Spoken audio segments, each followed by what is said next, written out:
If you're a developer on a product team today, you probably know about design tools. Developers sometimes get to work with product designers or UI designers who use these tools like Sketch or Figma. And these are basically vector drawing tools. They're very good at letting you quickly mock up UIs and explore lots of different ideas rapidly without investing the time into necessarily writing any code. But then when it comes time to collaborate with engineering, that's where things can get complex. Engineers have to essentially recreate the UIs from scratch by hand using code. And inevitably, a lot of things can get missed in this translation process, or it can just be hard to translate because designs are freeform drawings. And so this leads to a lot of back and forth with design. And ultimately, you have these two sources of truth that by most teams' admission are never truly in sync. Now, there are visual creation tools that let developers actually build production UIs. And they're nothing new. They're actually very widely used on other platforms like iOS and Android and Windows, but not really so much for the web. To make one that fits well with the web means fitting well with how apps are written today, which means integrating in a natural way with code that is just increasingly written using these compositional component frameworks like React or Vue. And also UI builders are generally perceived as clunky and very technical, a very far cry from the ease and speed of design tools. But anyway, on the web today, the status quo is to write everything in code. So there's a question of what a rethought development experience could look like for the web. How can we simplify things? There are also website builders. Website builders are everywhere. Here's a tiny fraction of them. These can all actually be quite different from each other as well. Some are simpler and more for non-technical audiences like small business owners. And then there's others like Webflow where you basically need to know CSS layout. But they're all focused on static websites, optionally hooked up to some content management system. But if you're working on a web app where you have an actual team of developers, or you have a database and user accounts, and I think most importantly just custom business logic, then static site builders aren't really meant for that. So this brings us to the last category, which is UI builders for web apps.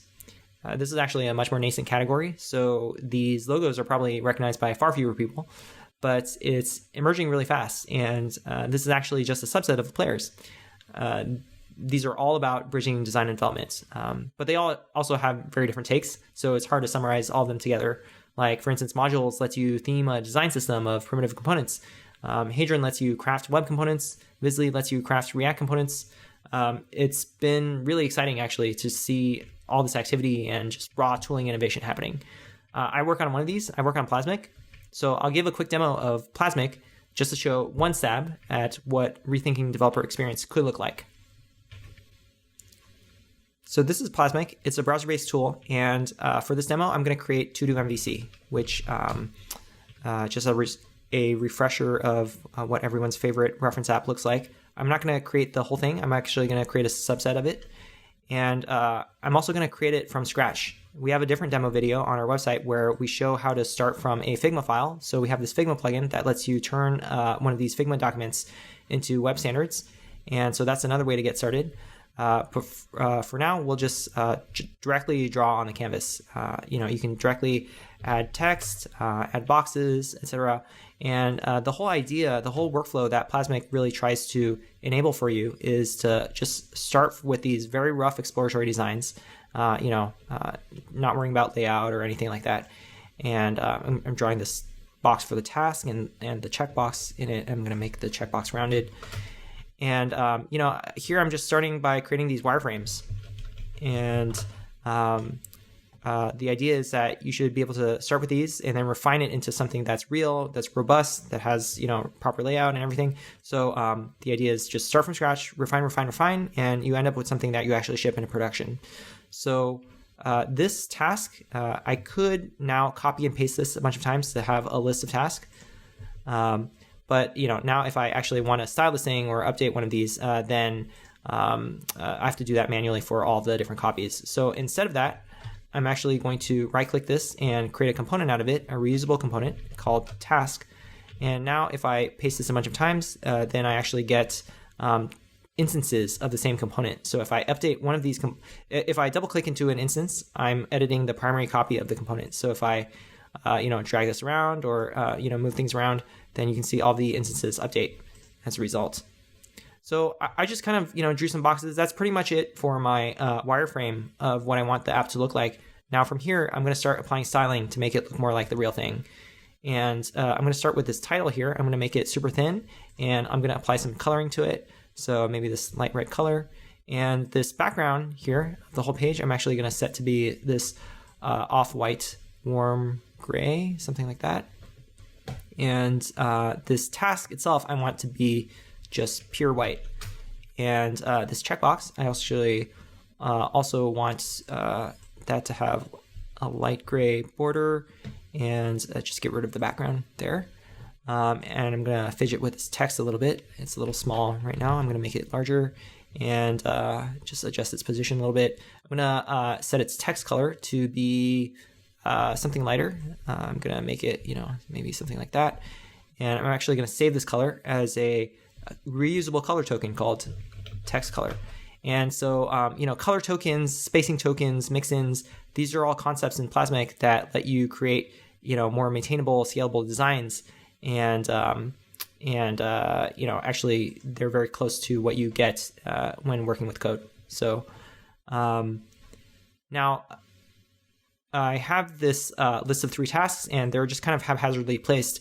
Let's say I wanted to introduce real layout. So what I can do, one way to introduce that is I can lasso these into basically a vertical stack, like so. And these stacks keep everything distributed and organized. These are actually powered by Flexbox, and you can see the controls for this. But we really try to streamline and simplify a lot of layout in CSS. And to show that, I'm going to right-click this background to get rid of it. And I can basically, for instance, for this container, I'm just going to snap everything to the top, to the left. I'm actually going to double-click this bottom edge to auto-size the content vertically and also in the horizontal direction as well. So these are some of the simpler features of the layout, and we'll see some more interesting features in a little bit. Now, I have this element here, this container. I'm going to give it a name as well. I'm going to call it task list, and you can name elements just to keep your elements organized, and also this will come in handy later for the actual code generation part. These 3 tasks, they currently are kind of boring because they all say the same thing. I want them to be different. And in fact, I want the text to be variable. So what I will do is double click this again to drill into it. I'm going to right click this text and convert it to what's called a slot. And slots are kind of like poking a hole in the component. So from any one of these instances, I can select that slot and just change its text to make to-do app, show demo, etc. But you can actually fill these up with arbitrary content, any number of elements.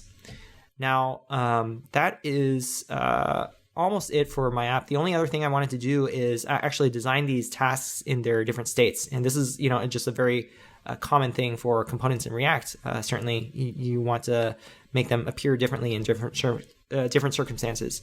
So I will, instead of actually just keep double clicking into this task to keep editing it, I'm going to right click this and pop it out into its own new artboard on the side.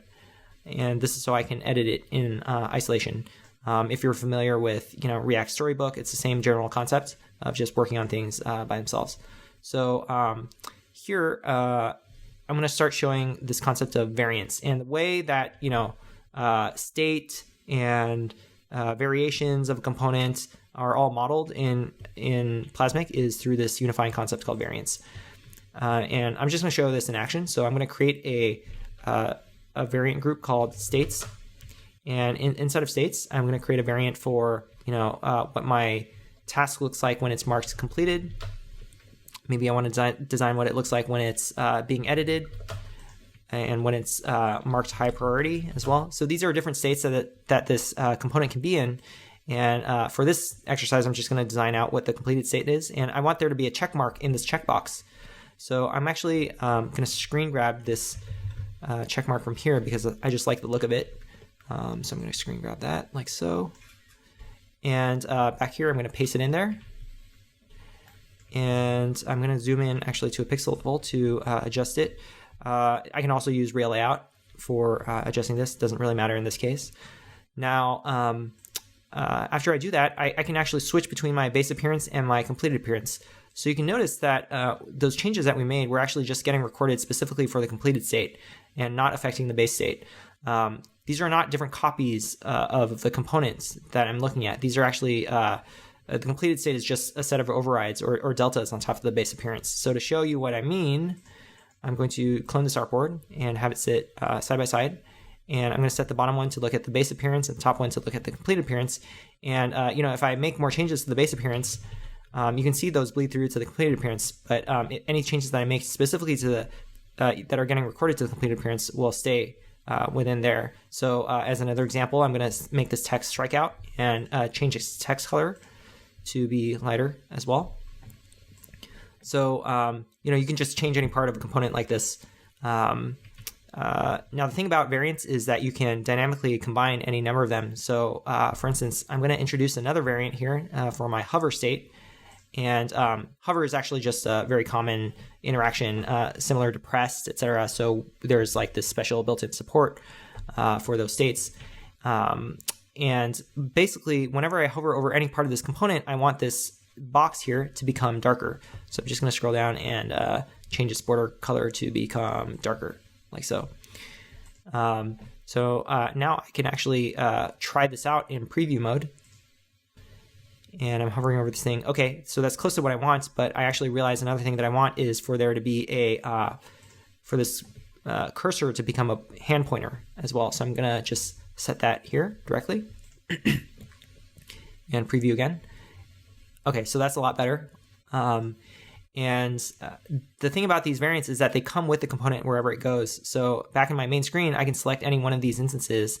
I can change it just for the purpose of mocking up, into, for instance, the completed state.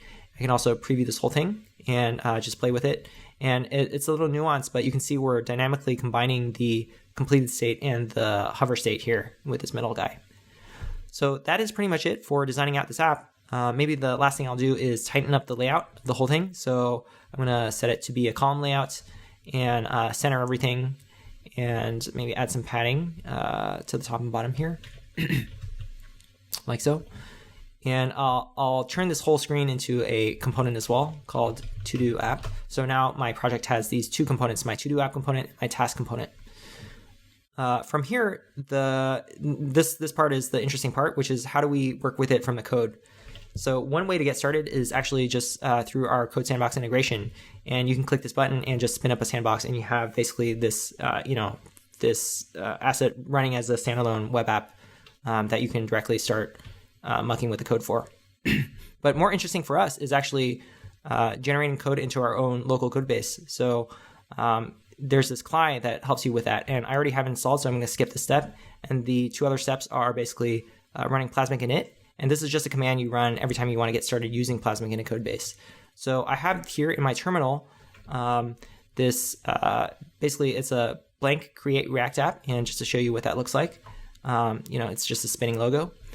And I'm going to run the Plasmic init command here. It's going to ask a bunch of questions that I'm going to answer with the defaults for. And the only other command here is this Plasmic sync command, which is what actually pulls down the components from the projects. So I'm going to go back to my terminal.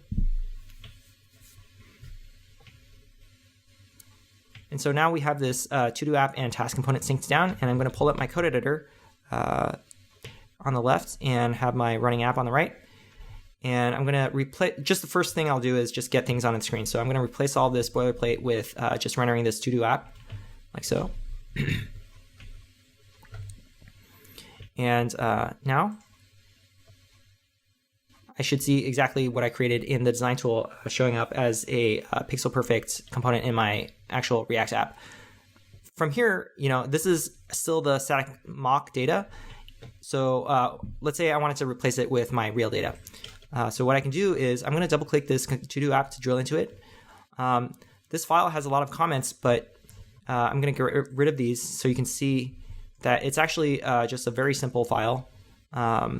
This whole to-do app component is actually just a thin wrapper around the Plasmic to-do app component.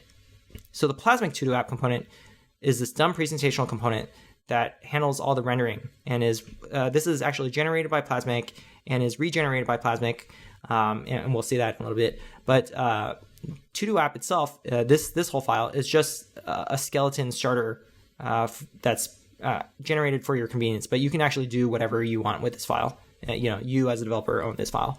So, for instance, if I actually wanted to start introducing state or behavior to this, I can just do that here directly. So I'm going to start by adding some state for my tasks. And let's say my task objects are just simple JS objects with a name property, do stuff, like so. I'm going to have 3 of them. And now I'm going to wire up this Plasmic to-do app component with the actual tasks. And to do that, I'm going to reference one of the elements that I named previously. I'm going to reference it by name. So this task list, I'm going to replace all of its contents with my own set of tasks. And to render these tasks, I'm going to use the other component that we synced down, this task component. So now I have these, these 3 my own data showing up in the app. And so this is how you can work with the Plasmic these Plasmic components. Is you can just flexibly wire up any props that you want on them. Now, the real highlight of Plasmic is that it's not just a one-time code export, but you can actually go back into the editor and make changes to your design, and those will be kept in sync with the code. So I'm going to run Plasmic Watch, which is just this mode where it'll live stream any edits I make in the editor into my code base. And I'm going to have the running app on the right and the editor on the left, like so. Actually don't have a ton of real estate here, so it's going to feel a little squished on the right. But now let's say I wanted to make some, violent changes to my layout. So instead of this vertical list, let's say I want it to be a set of tiles. So I'm going to double click this component to start editing it again. I'm going to make it look boxier, something like that. I'm also going to start applying some real layout to this. So it's a row, top aligned, and maybe with some padding all around. I'm going to take this checkbox and pop it out of its place so it's free floating. And I'm going to drag it down to the bottom right of the task. And I'm going to pin it to the bottom right, actually, like so.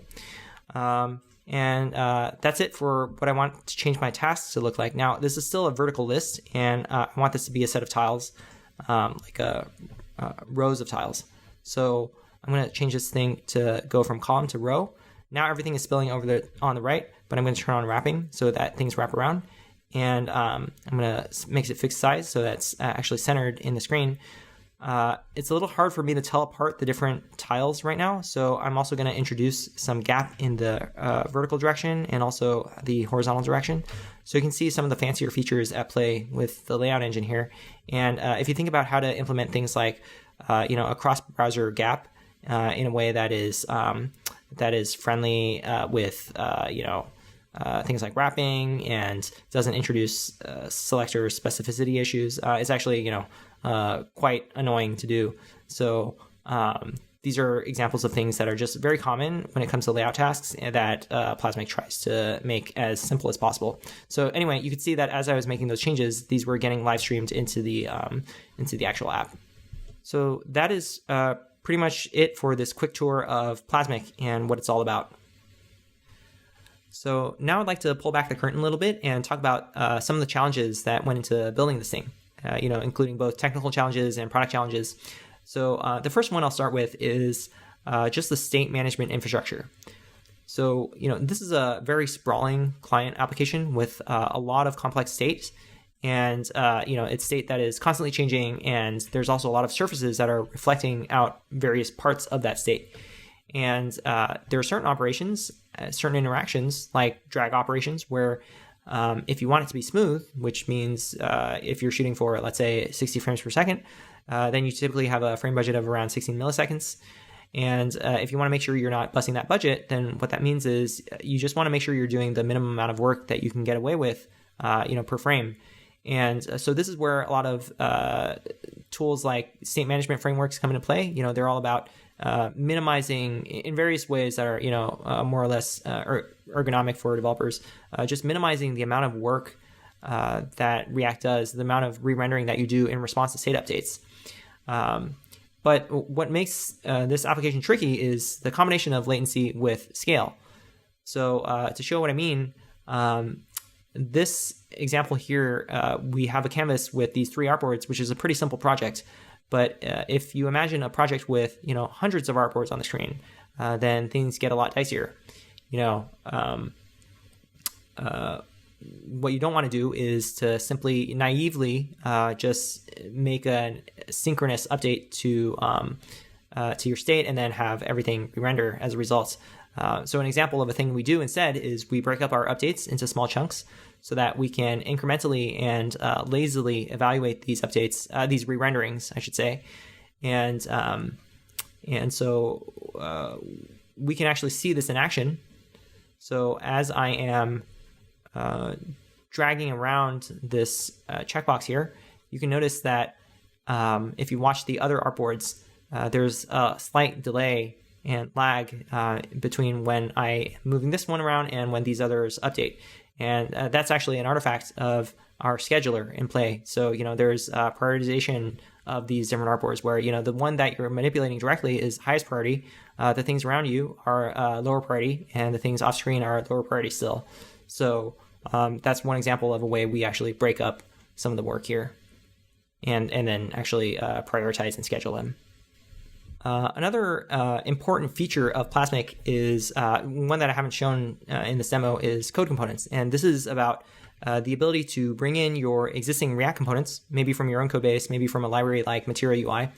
And there's a lot of challenges here, such as simply making it easy for users to bundle up the components that they care about without becoming experts in Webpack. Or just dynamically loading the modules into the runtime so that, because you're essentially injecting this foreign third-party code into the canvas, and you want to do that in a secure and isolated way.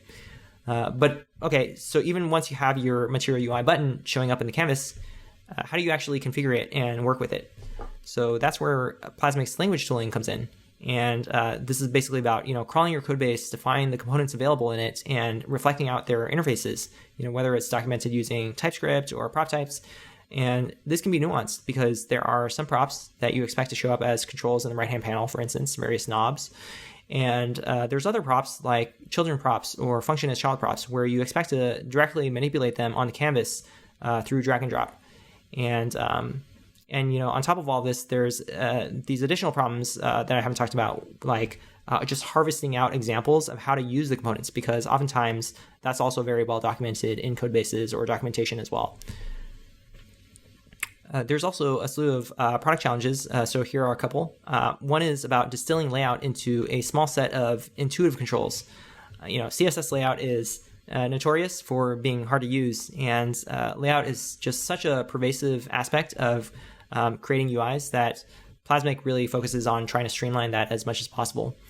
CSS comes with a lot of different concepts, both legacy and modern, and different overlapping ways of achieving the same thing, but with different trade-offs and subtleties between them. And to this day, I still spend time debugging, which props affect the declared height of an element so that percentage heights respect that, and just other minutia of CSS. And it's actually really infuriating because the answer changes in browsers over time. So Plasmic tries to unify and simplify a lot of these concepts and distill them into simpler controls that cover the most common cases, and then give you escape hatches to actually drop down and exercise full control over your flex basis, etc., if you really care to. The last aspect is something I alluded to in the middle of the demo, but it's the ability to actually bring in your designs from other design tools. And there's a lot of challenges here actually just around mapping the concepts across these different domains, because so this is about taking, for instance, Figma's document representation, and that actually is something that is very rooted in graphic design background. So you have concepts like layers and layer masks and blend modes. And, in CSS, for instance, you have inner and outer shadows. In Figma, you have centered borders. So reconciling these impedance mismatches is, a big part of the product challenge there. And the goal is really to automate away and do as much as possible of the grunt work, this like rote work of translating designs into web standards. Code integration is, I think, the most important challenge for Plasmic. If you think about what is natural for visual direct manipulation and also what's natural for expressing in code, we're essentially trying to marry the best of both worlds. And, we're trying to find the most natural and flexible interface for doing that, right? This flexibility is it's there for practical reasons, right? At the end of the day, I need to instrument this element with a certain prop or, event handler or behavior. But there's also what I'll call quote unquote aesthetic reasons as well. So, I want to control what my component API looks like. In this example, I have this task component and it takes children for the content, but maybe that's not the interface I want. Maybe I want this task component to take a task entry data object, right? And then internally it can derive what content it should render, what state it should render in, et cetera, from that task entry object. So this is what I mean by, control over the component API. So our thinking is always, rooted in just giving developers as much flexibility as possible so that the code generation is only there to help and never to hinder. So we use Plasmic for building Plasmic, and in terms of the impact on our own workflow, there's a few things I want to call out. So the first is around this design-first mentality, which is about forcing you to think about the end goal, the product and the experience that you're going after, and then filling in the code in service of that end goal.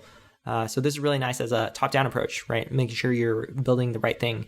And bottom-up approaches definitely have their place, especially in projects with high technical risk, but it can also be more bumbling for other kinds of projects. The second impact on our workflow is if you are lucky enough to be working with a technical designer who can wield something like Plasmic, then there's just something very magical about running Plasmic sync and then seeing a nicer version of your landing page show up in your code base, which, it's definitely a direction that we want to explore a lot more, is broadening this tool to make it more accessible to a broader audience. And the last thing I'll call out in terms of workflow impact is just the elimination of an entire class of visual regression tests and manual QA tools. So for instance, we have these storybook plugins that would help you compare your implemented components with your designs. And, that's obviated by the fact that this tool is essentially a declarative language for you to, what you see is exactly what you get in the final product. Anyway, that's all I want to share about Plasmic. It's still really early days for us, but also for a lot of the tools in this camp. I'm actually really excited about this entire category. I think there's just a lot of innovation happening that I think could really transform what front-end development looks like. So I definitely encourage you to check out these tools. We'll also be sharing our progress on Twitter. And the last thing I will call out is that we are hiring. We're a tiny team of 5 people total, 3 on engineering. So if these challenges sound like fun, then let us know. Welcome. So tell me about Plasmic. How big is the team right now, and how long have you been working on it? So Plasmic is it's something we've been working on for the past 9 months or so, and it's by we I'm referring to a very small team of 5.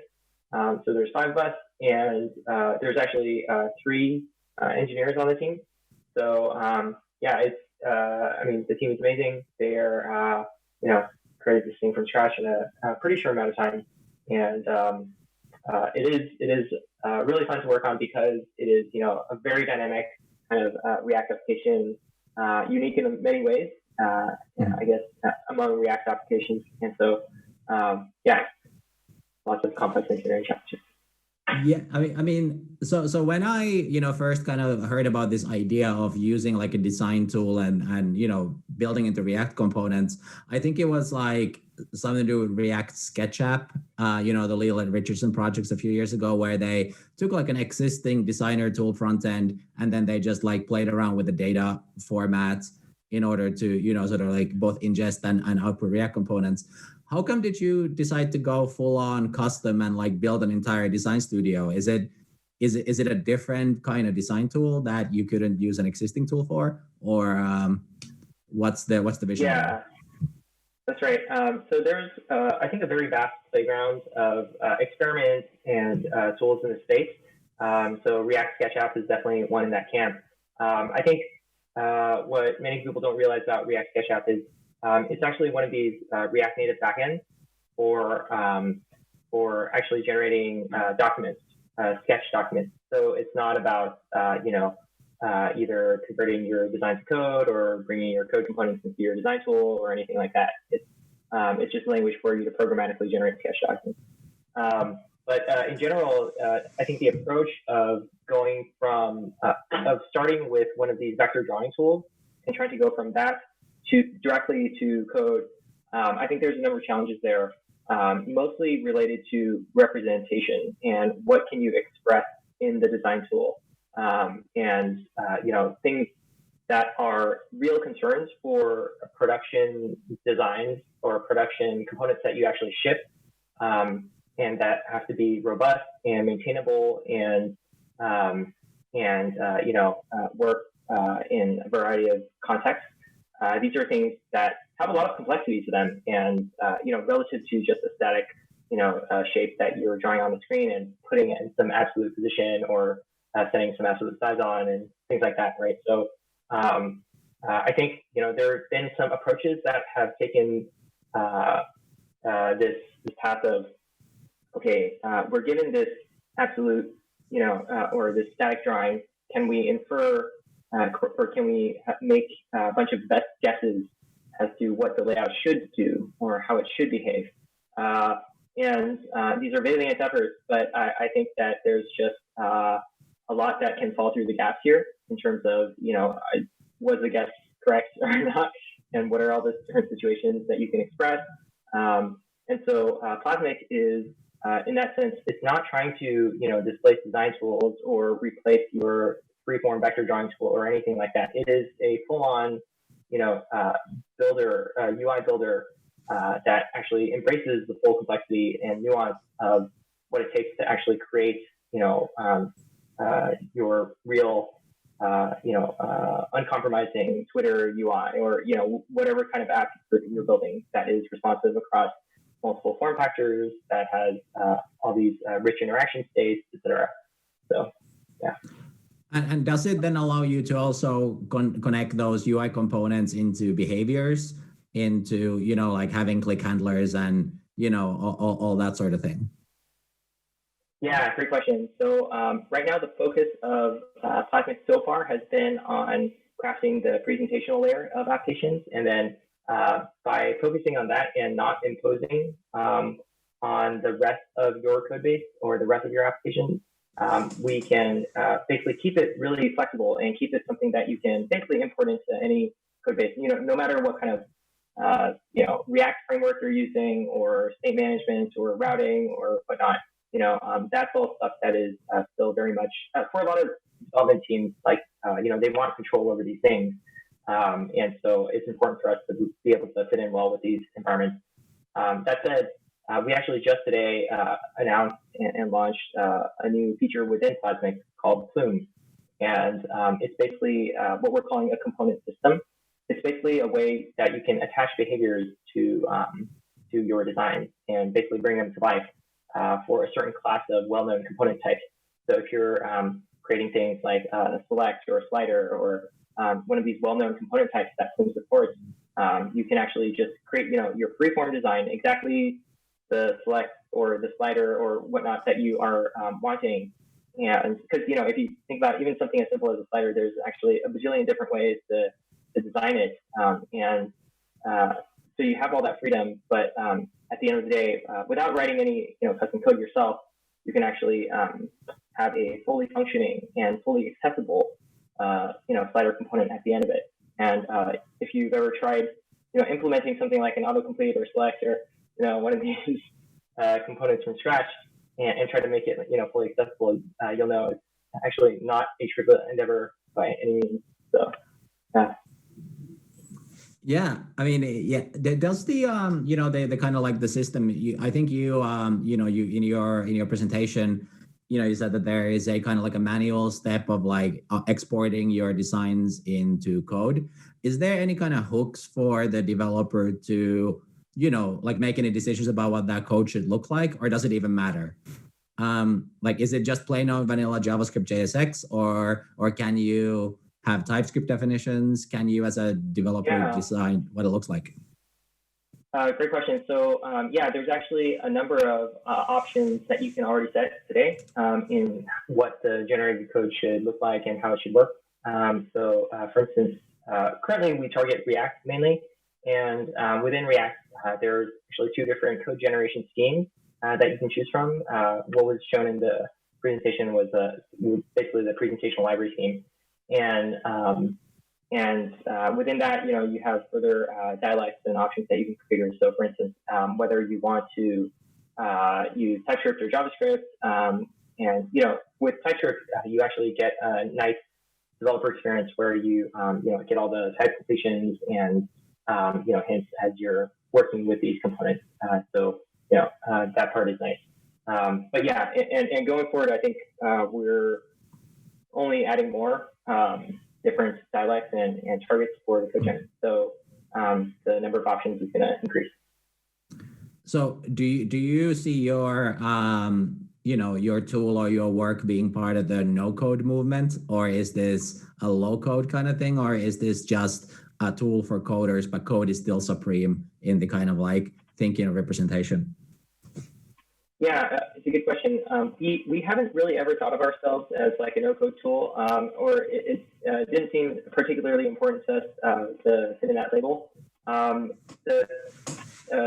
think the main thing is that we are very much embracing code. It's not like you can build a fully functioning app without code just by using Plasmic. Plasmic is very much focused on the presentational layer.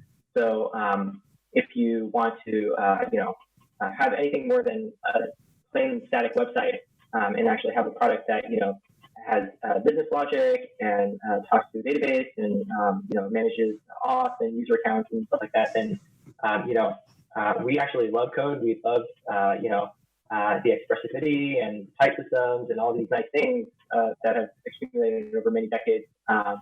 It's more so we're not trying to like reinvent programming or anything like that. I think we're just being very practical about fitting into existing developer workflows and developer environments. So.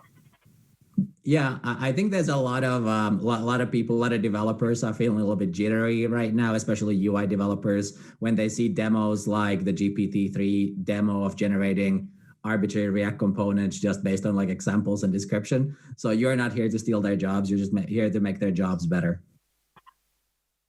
Yeah, 100%. Yeah. That's cool. One final question. What's next for Plasmic? What are you gonna be focusing on next?